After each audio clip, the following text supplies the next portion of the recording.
waxaan nooga bilaabanaa haddana qaabkii withdrawalka lacagta sida loogala bixi lahaay. Marka videoga bilowgiisa ilaa dhamaadkiisa la soco, meelaha calaameynaa dhan oo transferka iyo falaaraha uu sameeyay iyo waxa dhan exchange-ga in laga bedelo meesha kore, trade laga dhigo meesha ku xigta, haddana transfer to exchange laga dhigo meesha saddexaad oo select currency USDT inaad ka dhigtid, kadibna amountiga ayna bixisay rabtid meesha safarada ku qortid, kadibna aad dhahdid confirm si lacagta exchange-ga ay kugu imaato. hadda lacagta aan rabnay inaan bixino $100 waxaa keenay exchange-ga. withdrawalka haddana tagaysaa.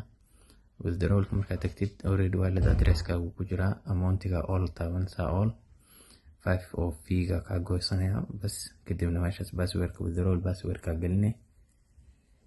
withdrawal passwordka markaa geliso kadib waxaa ku harsan inaad dhahdid confirm. withdrawal passwordka hadda gelinaynaa. marka withdrawal passwordka gelina kadib confirm tagaysaa oo meesha ugu hooseysa confirm markaa dhahdid lacagtii si toos ay uga baxday, kaliya way ku sii qoranta laakiin wax yar 5 minutes meelahaas lacagtii way ka baxay exchange-ga. hadda $100 yaalo. marka waa kaas. assalaamu calaykum.